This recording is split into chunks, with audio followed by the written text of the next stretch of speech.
Good morning, everyone. My name is Lynn Ashton, and I am the Grants Committee Chair of the Honorable Order of Kentucky Colonels. Today, we are excited to host a webinar to review the 2023 grant cycle and application process. Joining me today is the Executive Director of the Kentucky Colonels, Sherry Croce, and Eric Patterson, our Grants Administrator. Good morning. Good morning. We will cover the changes for the 2023 grant cycle, review the grant timeline, and discuss our granting guidelines. After that, we will discuss common mistakes that we see when reviewing applications, and we'll wrap up by answering your questions. As we go through the presentation today, I encourage you to ask questions, and we will come back and answer them at the end. You can ask questions by typing them in the Q&A tab on the right side of your screen. I would also like to point out that there is a tab titled Handouts to the right side of your screen, which has a copy of the 2023 guidelines, as well as some helpful tips for the grant system. We recommend downloading and reviewing them as we go through the webinar and as you complete the application. The guidelines will go into greater detail than will be shown in today's webinar. New for 2023. First, we have changed the letter of intent procedure and how you will receive access to complete the application. To begin the process, you will email a copy of your letter of intent to Eric, who will review it, and if approved, he will email you an access code that will grant you access to the application. Lynn, let me hold on a minute. Eric, I'm seeing a lot of chatter that there's audio issues. Is that potentially on our end? And is there something we can do about that? It's coming through pretty good on my end. I guess we'll see if maybe any other people are having issues. It could be some maybe internet connection on their side. Okay. All right. Okay. Thank you, Eric. Sorry, Lynn. That's okay. Let me start over with new in 2023. First, we have changed the letter of intent procedure and how you will receive access to complete the application. To begin the process, you will email a copy of your letter of intent to Eric, who will review it, and if approved, he will email you an access code that will grant you access to the application. After you receive the code, you can log in on our online grant portal, click the Apply button on your applicant dashboard, and enter the access code provided to view the available applications. This is different than in the past years, where the letter of intent was completed online. The second notable change is a new feature that we are excited to introduce in our online grant system. Once you have completed your LOI and begin working on your application, there will be an option for you to copy over answers from previous applications to save you time. This feature will copy over several of your answers to more generic questions that were asked on last year's application. If using the copy application feature to auto-populate answers, it is your responsibility to verify the information is correct or hasn't changed prior to submitting your application. Please know that we will be comparing the copied answers to past application to verify the information is correct. Another change that we are excited to introduce is a new application for organizations who have existed for less than 5 years. To be eligible, your organization must have existed for at least 1 full year from the date of your IRS exemption letter. These grants will be capped at a maximum of $5,000 per organization. How to apply. Next, we would like to go into greater detail about how to apply. You may begin emailing your LOI to Eric to review beginning next Monday, November 21st. He will review your LOI within 24 to 48 hours of receiving it, and if approved, email you an access code granting you access to the available applications in the online grant system.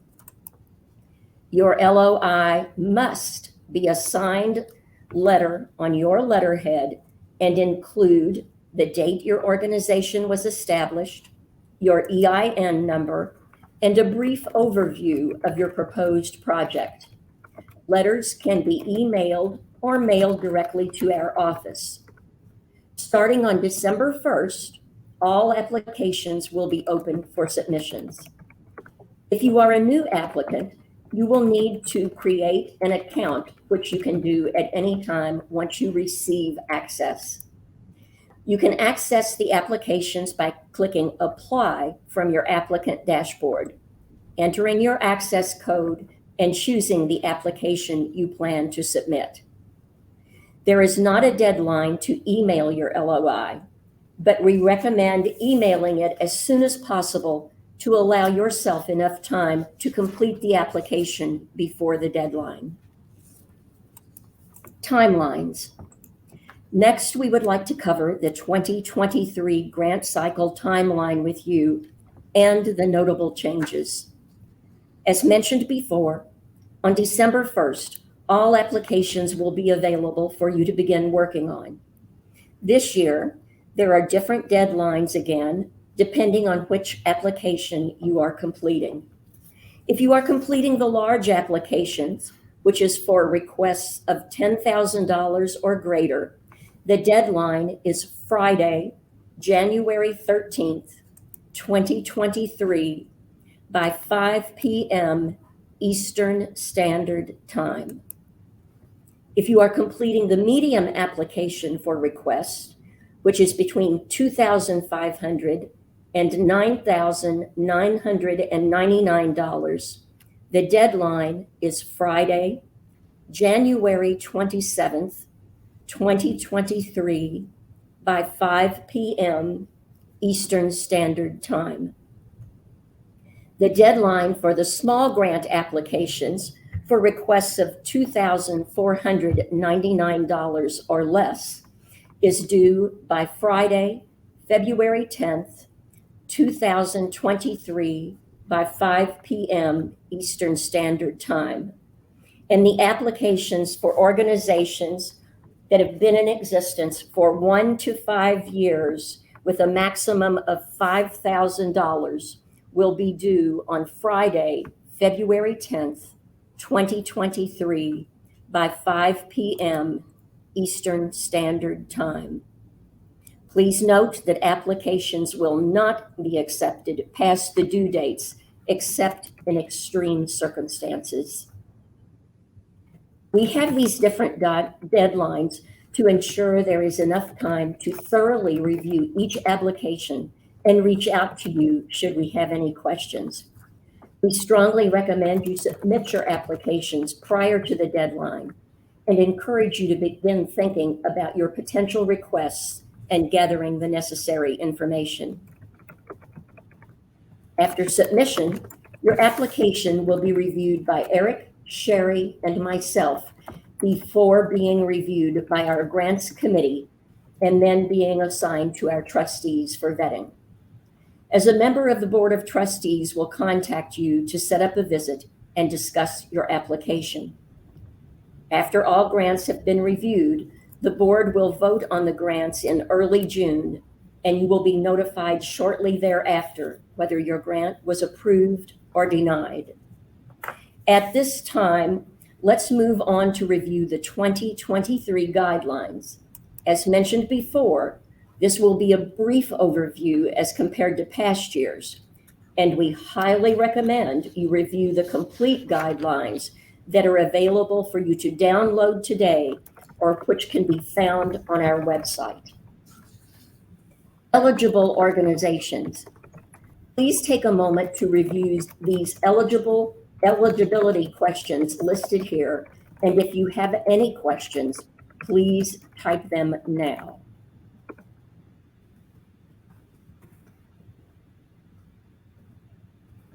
Ineligible organizations. Please take a moment to review the types of organizations that we do not fund. If you have any questions on whether your organization qualifies for a grant, please type them now, or please reach out to Eric after today's webinar. Let me add in this, because we just had a question about asking grantees to sit out a year. We will notify you prior to December 1st if you have received a grant for several years and we're going to ask you to not apply for a year. We will reach out to you before you start working on the grant application. What we fund. Funding is limited to items, projects that can be seen or felt. Requests for funding from the Kentucky Kernels should be for projects that will directly benefit as many of the clients you serve as possible. Please reach out to us prior to applying if you have any questions on whether a project is eligible for funding. You can also find a list of items that we do not fund in our guidelines. We also want to briefly discuss a couple of changes to our funding limitations. In the past, we have not funded computer equipment used by your staff. This year, we have updated our guidelines to allow requests for computer equipment that is primarily used by your staff if you can demonstrate how the equipment will be utilized by or to the benefit of the clients you serve. Again, if you have any questions, please get in touch with Eric. Another slight change for this year is the maximum request for vehicles. In the past, the maximum has been $15,000, and we are increasing that to $20,000 for vehicle requests this year. Reporting and reimbursements. If your application is approved, you will have until October 31st, 2023, to provide the documentation specific to your grant expenditures to claim grant funds. The Good Works program uses a reimbursement process, meaning that you will not receive a check until documentation has been uploaded. All items must be purchased between the date of the grant award in mid-June and October 31st, 2023. Please note, items that are purchased before notification of the grant award will not be eligible for reimbursement. If the deadline for grant completion cannot be met, the recipient must request and receive an extension by email from the Kentucky Kernels if the funding commitment is to remain in effect. Such request must be received no later than Friday, September 29th, 2023.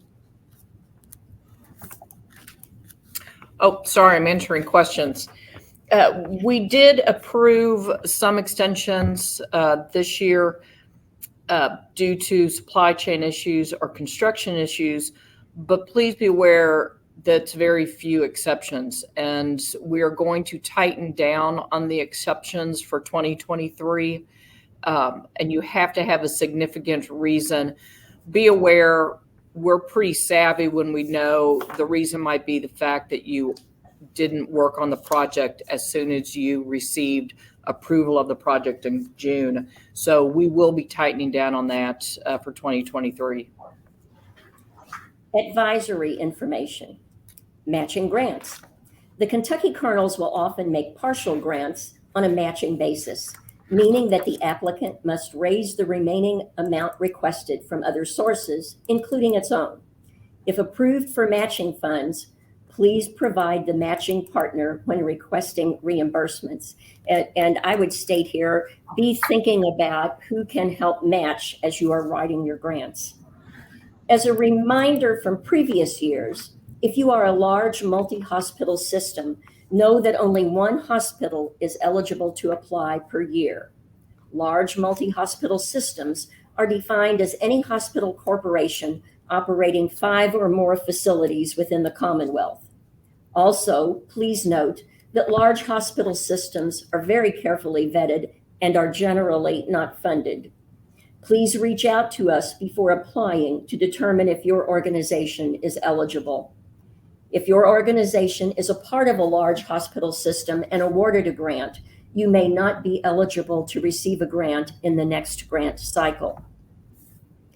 For the 2023 grant cycle, we will again be taking a closer look at financial information provided by your organization to ensure that we are providing grants to the organizations with the greatest need.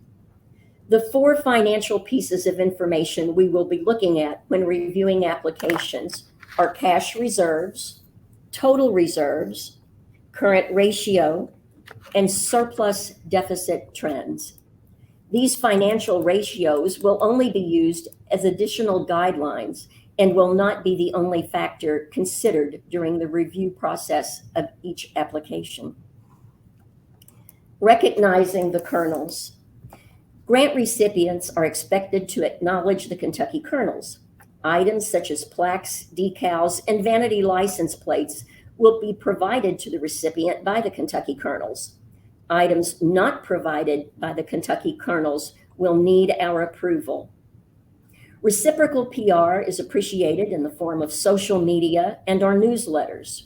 If approved for a grant, we may reach out to you for information such as pictures, quotes, or other relevant information for the grant received. We have provided a follow-up form through the grant system for you to upload information mentioned above that will be available after you submit your request for payment. Common issues. Next, we would like to cover a few common issues that we see when reviewing the applications. The most common issues we see are with the grant items request form and the bids provided. The bids are required depend on the total amount of money that you are requesting. If you are applying for a grant of less than $2,499, then you will only need to get one bid per item, and you do not have to upload copies of the bids into the system. But please remember that the trustee, upon their visit, may ask to see your bids. If you are requesting $2,500 to $9,999, you are required to get 2 bids for all items and are also required to upload copies of those bids. If your request is $10,000 or more, you are required to get 3 bids for every item, and all bids must be uploaded. The bids uploaded for your request need to include vendor information, picture or description of the item, and the price of the item. We do not accept verbal bids or links to items as copies of your bids. The bids required depend on the amount of your request and not the individual cost of items you are requesting. We have included an example grant item request form along with the corresponding bids to help you complete this portion of your application. When completing the grant item request form and uploading bids, please be sure to thoroughly research the items you are requesting to ensure you are requesting the correct item. We also encourage you to make sure that the item you are requesting when completing the application will fulfill your organization's needs in the next 7 months. The other common issue among many applications is the wrong or incomplete financial documents being uploaded. On the application, we are requesting 2 pieces of financial information: your 990s and your organization's financial statements. For the 990s, we are requesting your 2 most recent complete 990s. We see many organizations who only upload the first 2 pages or partial 990s, but not the complete 990, which is what we want to see. The other financial information requested is your organization's financial statements for the past 2 years. This can be audit reports if available, or we can accept profit loss statements along with balance sheets. If you have any questions regarding the financial documents requested or have issues with file sizes, please reach out to Eric. Uploading the wrong or incomplete financial information will negatively impact your request.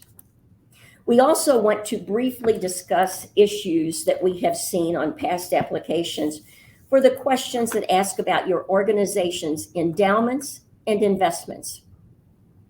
For these questions, we are looking to see the total amount of all endowments and investment accounts that your organizations has. If you have any questions about this section, please reach out to your organization's financial director or reach out to us for further information. And I think that many people may know that your organization has an endowment, but the person filling out the application may not be aware of investment. So please make sure that you check with your finance person before you send in your application. Some closing remarks.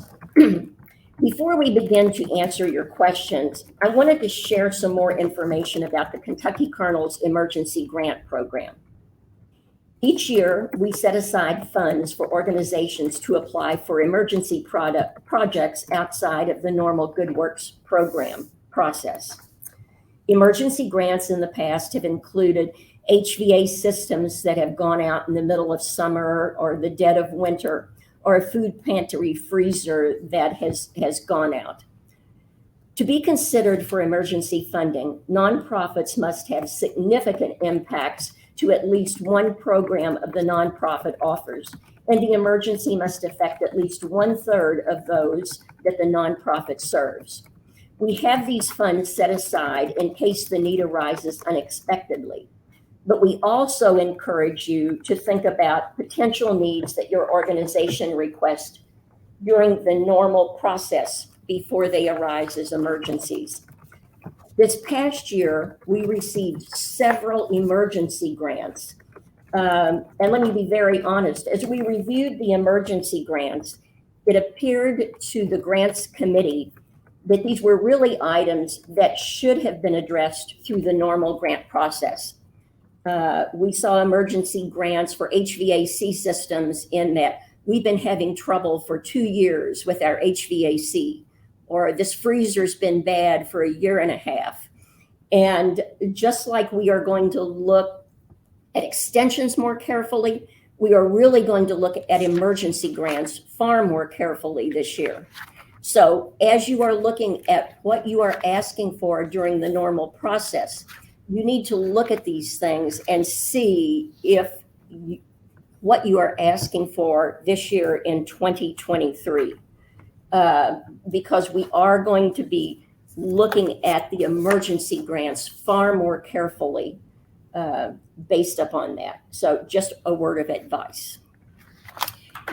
One of the questions, Lynn, that we had from several individuals would be to review the financial criteria of the 4 pieces that we look at. If you could go over that again, please. Sure. Hold on a minute. Let me go back to that. We're looking at your cash reserves. So how much money you have, your total reserves, what are the dollars that you have in total, your current ratio, and your surplus deficit trend. So how are you running? Those criterias are looked at. We don't use them 100% No. to review an application or deny or accept it. It's just a course of additional information.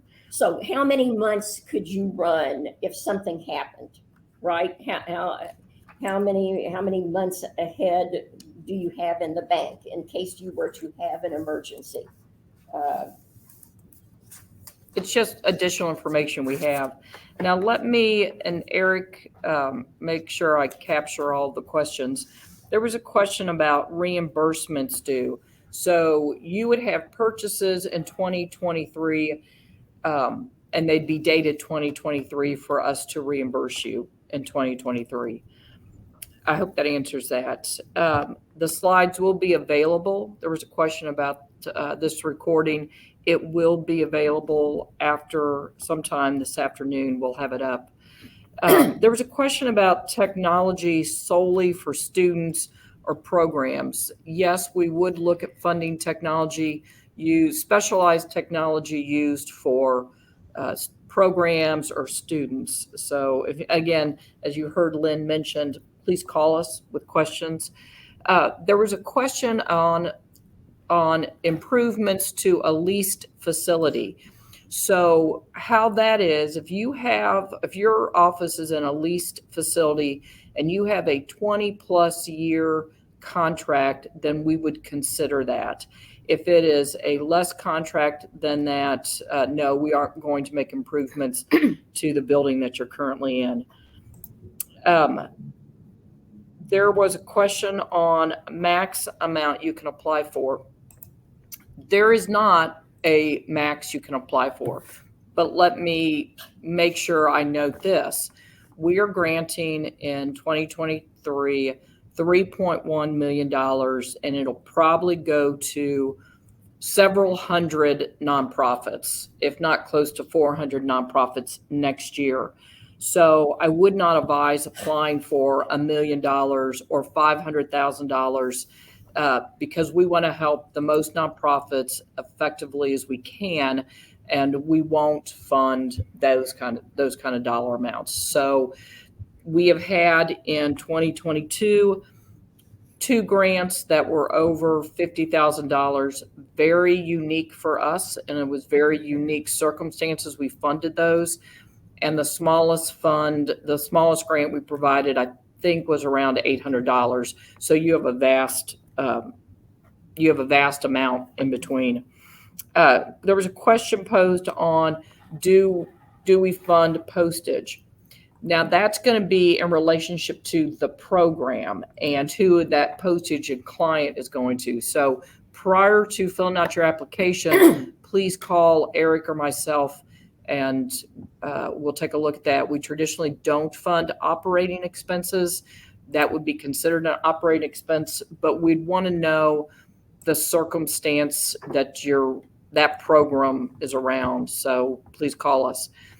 I see a question here on effective date on the IRS exemption letter. Yes. Yes, you applied on, it says January 17th to 21. You would be allowed to apply for a grant. That's that brand new, what we will call younger organization. The next question, applying for an event in February. No, you wouldn't. No. Whatever you're purchasing or program has to be conducted about mid-June through the end of the year. Well, and we would not provide money for an organization to put on an event. There's a question on apply for 2 different items. Yes, you can apply for 2 different items. We have quite a few nonprofits that do that. There's a question in regards to funds for vehicles. We would need the bids would look like, I've seen Carfax bids where you found them online. I've seen private dealership bids where a private dealership in your community would provide one. So we just need the 3 bids, but a Carfax type bid is fine. Eric, you can jump in if you're reading faster than I am. Okay, I'm trying to make sure I'm marking to get them out. There's a question in regards to does everyone get a trustee visit?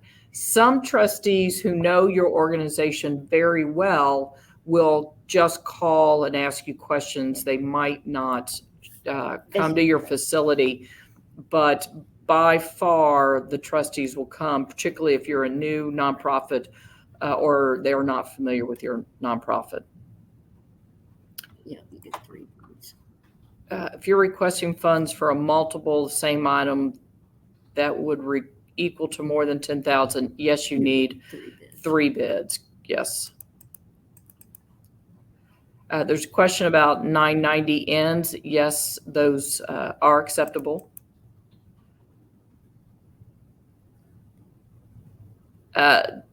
Andrea is asking if you're a new organization, otherwise eligible, but have not filed our first 990, yes, you can provide a letter explaining, and we would need to see profit statements, your financial statements.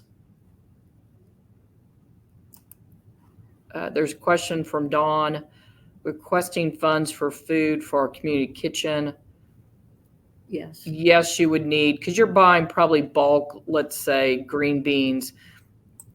Yes, you would need bids, and you could easily be, okay, a can of green beans from IGA is X dollars, and you would need, X number of those cans. There's a question in regards to funding new or used vehicles. The way the vehicle market is, if you can find what you need and it's new or used, you want to do that, because we understand the market is such, and we have funded several used vehicles in the past. We have a question about a large amount of our expenses postage since we've all packaged. Oh, okay. I think that's a call. Yeah, I think this postage in regards to troops overseas, give us a call. It probably would qualify. We just want to talk to you a little bit more about that, because we understand the need there.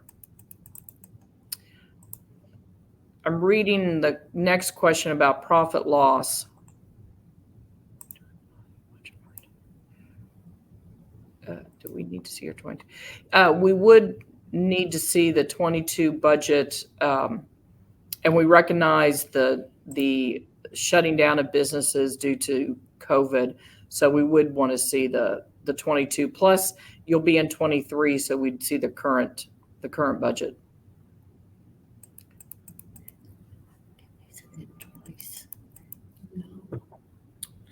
I see one here about if we fund multi-year commitments. And at this time, we do not fund any multi-year commitments. It is a 1-year grant reimbursement.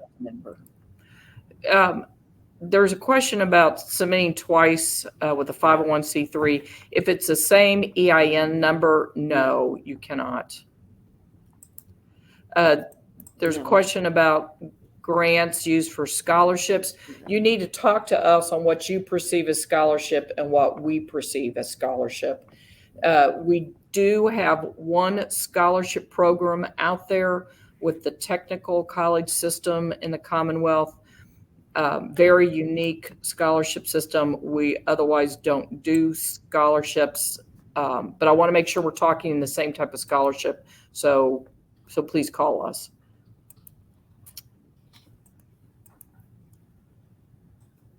We're looking at a technology software. I believe this would qualify. I'd like for you to call us, though, Russ, in regards to that. We have funded technology that is specific for, let's say, hearing impaired children type programs, not a general application like Excel or Word. So I hope that answers that. A question in regards to matching grants. You don't have to raise the funds in advance, but matching grants are pretty common in the honorable order world. So keep in mind, you only have about a 3-month window to turn in the reimbursement. So if you can raise the match in 3 months, good for you. But I would sort of have something in my back pocket if you're going to ask for a match. I'm reading the Camp Graves question. No. They cannot. The funds couldn't be used for utilities or property taxes. It would be more used for repairs on the property, that type of piece. Aaron, we will, your questions in regards to sitting out a year, we will notify the nonprofits if we would like you to sit out a year. And Aaron, I'm not sure about yours yet, but we certainly will notify you before you start working on the grant applications. We don't want you to spin your wheels doing the application only to get a phone call from us to say we're not going to help you next year. So we'll reach out to it. So got a question here. Explain expectation for trustee visits. So Lynn, do you want to Sure. touch on that? Sure. So when we go into an organization, normally what happens is we talk to you about your application. If you are looking for a smaller amount, we will normally ask to see the bid that you got. We like to have a tour of your organization. In all honesty, a lot of times we will know what we've given you in the past.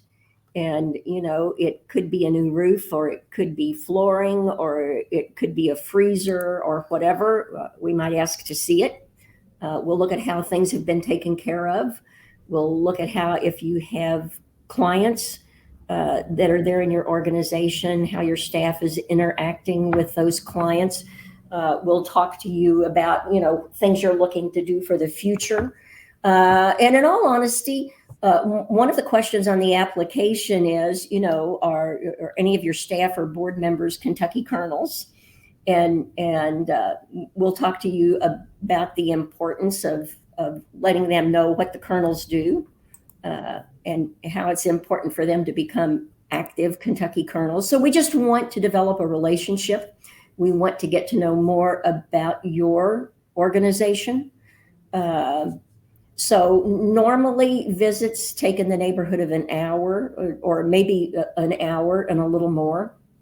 And we do travel the state of Kentucky. We have trustees who are all around the state, but most of the trustees tend to be in the Louisville, Lexington area, and go to Eastern Kentucky, Western Kentucky, wherever it may be, to vet grants. But we do like to develop the relationship with the nonprofits.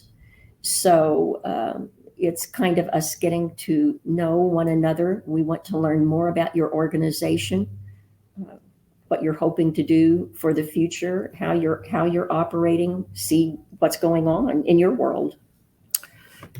Jennifer has asked a question about, and this is a very valid question, about you're applying for let's say a transit van in January, February, and then you're approved part of that van, and that van's been sold already. Very common phone calls we received this year. And we would probably say to you, go out and try to find something else. Yeah. Or do you need maybe a sedan type? So that's pretty common, and we will work with you on that. There's a construction question about prevailing wages. No, you just need to show the labor quote, because we recognize that wages are different throughout the Commonwealth. 990 EZ, Vicki, is acceptable. There's a question about level of program detail in the letter of intent. It can be very basic. The letter of intent shouldn't be more than a couple paragraphs long. It's really just verifying your 501c3 status, your EIN number, title for the program, one or two sentences about the program. We don't want you to write a major novel on the letter of intent.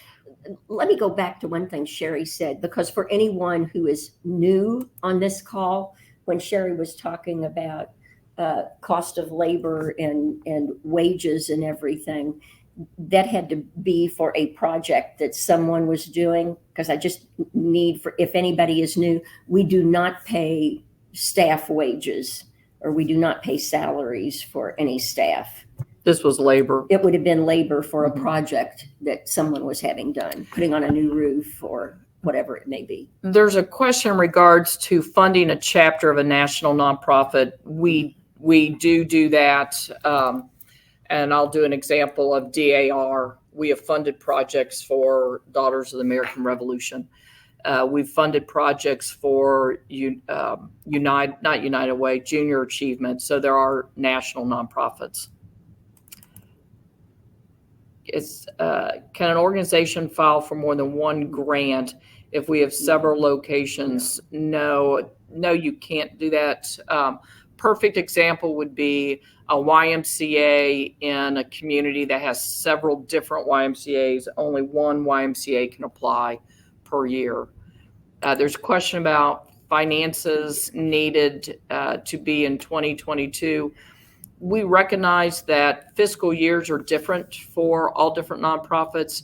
So if you're on a calendar year, yes, we'd want to see finances for 2022, even if we know the audits are not complete. And if you're a July to June fiscal year, we recognize they'd be split. There's a question about online sources. That'd be. Eric, could you answer that question from Jill, please? Yeah, usually what we see for the online bids is either like a screenshot of the page or printed out as a PDF. Just something that shows the source, the item, and the price will be enough. Or I've seen people take pictures of the carts as well, and those are also acceptable.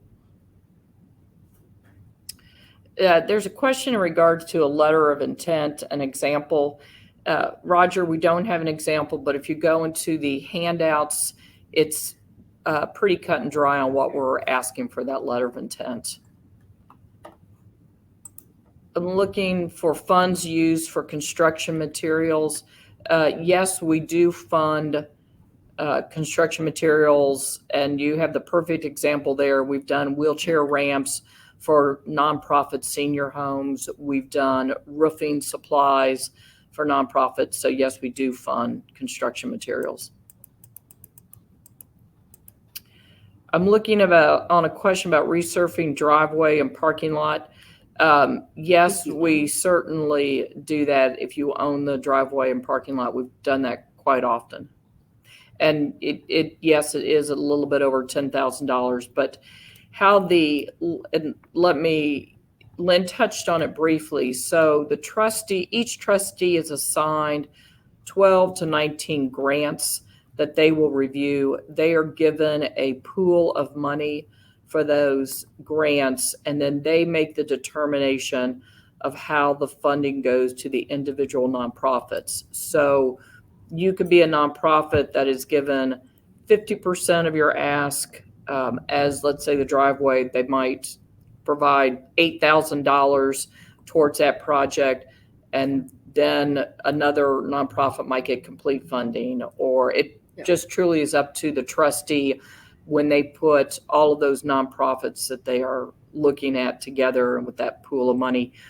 We do not have the pool of money to fund 100% every project that is applied to us. Again, it'll be $3.1 million for next year, and we just don't have the dollars to fund 100% every qualified grant.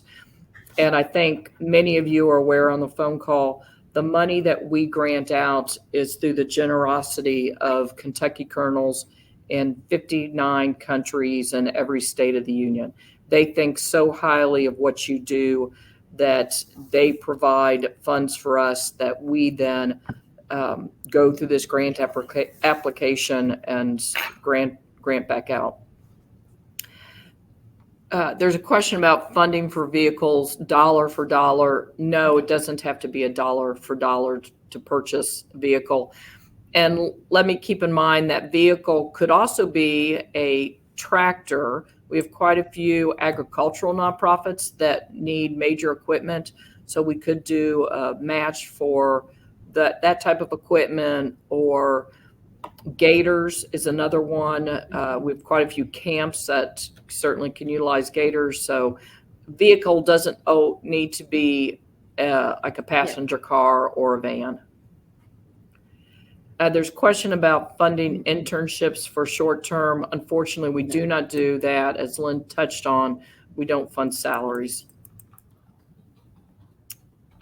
How would here's a question about trustee visit when folks work remotely. That's a great question, because we have quite a few nonprofits that don't have a physical office. Traditionally, then the trustee is going to call and set up a time to visit either through Zoom, or I have met nonprofits in coffee shops. and just reviewed them. So that's a very valid question, Yeah. and that's how that one works. I've also, at one point in time, the first time around that I vetted an organization, I went to one of their sites and met them at one of their sites to see. So, There's a great question from Natasha about your nonprofit supports parts of India. We do not support outside of the Commonwealth, but with that said, we have nonprofits that work in Belize and in Eastern Kentucky. So they certainly can apply because they're helping residents of the Commonwealth. So keep that in mind if your nonprofit works within the Commonwealth. There's a question about matching HOKC's grant with a federal grant. Certainly you can do that if the timing works. The timing works for you. Question about applying for production costs of a virtual event. I think that probably, Rhonda, deserves a phone call to us. I'm not sure that we could fund that, but I understand that's a technology charge that everyone now is up against. And please know we're in the same business you all are. We fundraise, and we've had to use virtual events as well. There's a question, Jessica, I'm reading yours right now.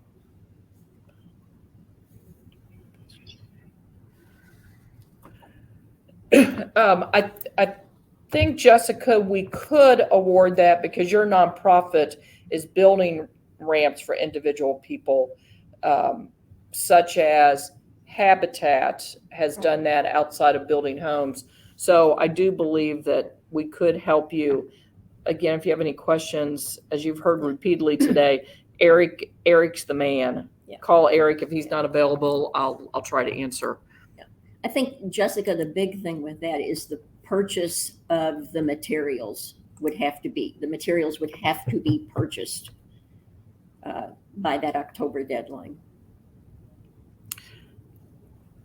Eric, I'm rolling through the chat. I've answered a lot of the questions in the chat, and I've also moved some over that you've answered as well. So I think we Okay. have answered all of the questions. So there's 2 additional questions I'm seeing on the ratios that Lynn reviewed. Eric, I think we'll put that up on the website because we've had several questions on those. So we'll include that as an additional handout on the website for everyone. Okay. I'm reading a question, project costs out of our own funds.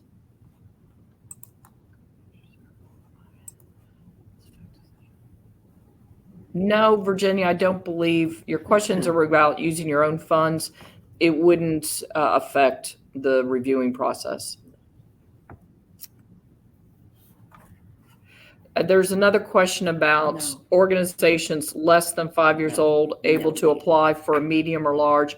You can't apply for a large, but the medium is $2,500 up to $9,900, and the most a young organization can get is $5,000. So that is in the middle of the medium grant.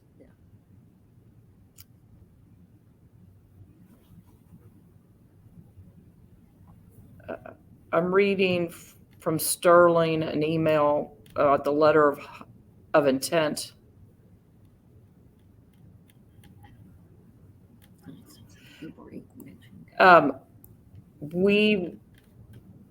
Sterling, we will notify you after the letter of intent.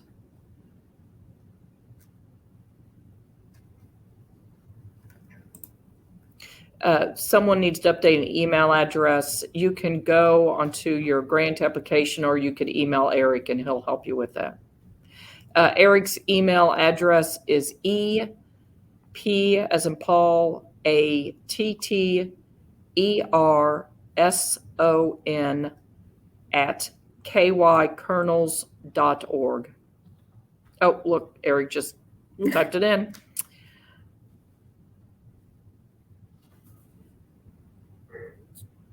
Eric, have we missed anybody? I think we just have one more that came through just a few minutes ago from Lindy. She asked if we would fund marketing materials such as brochures for the program, handouts, or possibly T-shirts to give to program recipients. We have funded those projects in the past. There is a question here about office furniture. Sandy, it's going to depend upon what your nonprofit does. We have done office furniture for organizations that bring in clients and need private spaces, let's say, to consult. So it's going to come down to what nonprofit you represent and what that office furniture is. I wouldn't fund office furniture for an executive director's office, but I would, or for a boardroom, or for a boardroom, Boardroom, but I would fund office furniture that went into a small, let's say, conference room where you would have clients in there. Yeah. I hope that helps. Or if you were dealing with children with speech impediments and you needed furniture for that room where the kids were being worked with, or. I'm reading a question regarding matching grant funding. You cannot adjust your application after submitted, but Dennis, but when the trustee speaks with you, you can certainly update the information with them verbally. Yeah. There's a question, do we state the size request? Yes, you do on the letter of intent, and the project title, yes.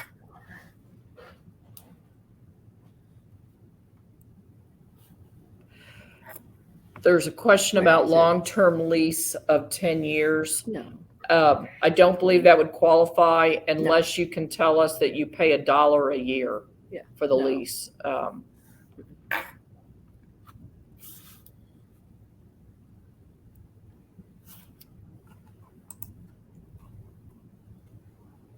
look, Eric got a shout out. Eric is the man. Yes, he is. Eric, have we funded? Have we answered? Yeah, I think so. There's one more question. Andrew asked if we would fund a gift for a capital campaign. And we wouldn't fund for a capital campaign, but what we've kind of done in the past is we've funded kind of items to go into the building as it's being completed for like a specific room or some of the equipment needed. But no, we wouldn't fund just for a capital campaign.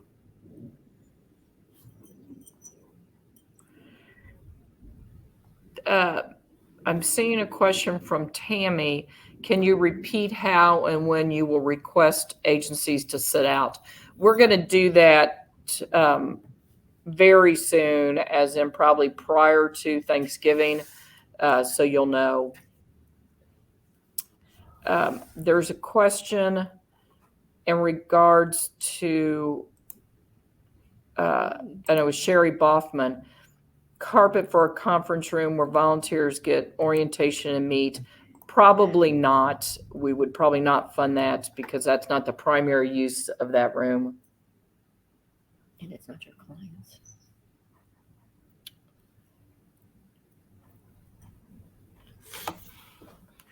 Do you, Parker, which, Eric, do you see Parker's question? I do not. Let me see if I can. Eric is not in the same room with Lynn and I, so excuse us as we're trying to yell through the walls at each other. There was a question about what's the most you can request. Again, last year, and we funded, or 2022, we funded 2 over $50,000 gifts, very unique circumstances. And we have funded as low as $800. Yeah. And these funds are not in relationship to the special funds we have to help Eastern Kentucky and Western Kentucky rebuild. So if you all are familiar with that, we have dedicated restricted funds for long-term recovery. And I can't say enough that those funds and the funds for the Good Works program come from generous Kentucky Colonels around the world. Let me also kind of address, oftentimes, if you get what I will call a very large grant, which is not the general rule for us, in your letter of being awarded that grant, you might be asked to, because of the size of the grant, set out for 2 to 3 years and say, because you have received this grant, you will not be eligible to receive a grant for 2 to 3 years. That has certainly happened. There's a question about funding for children's activity space. Absolutely. We've done flooring for children's space. Playground equipment. There's a question about funding technology and social media. Sonia, as much as I would like to say we could fund that, No. that's not, right now, that is not in our scope to do. So we've got a question here about one grant for one nonprofit covering expenses of multiple programs. And that's fine. We recognize that nonprofits are not singular programmed based, so that you can have multiple programs. I think we have covered them all. If we have missed you, please call us. Eric, can you repeat your number, please? Yes, my number is 502-753-0780. So if we've missed your question, and I apologize for that, please just give us a call and we'll help you work out. We are so grateful for what you do for your clients. We are very humbled by what you do for your clients, and we are delighted to be able to help you with the way that we can help you. The grants program has been going on since the 1930s, and we have read board minutes easily from the early 50s that say Kentucky Colonels are here to help Kentuckians.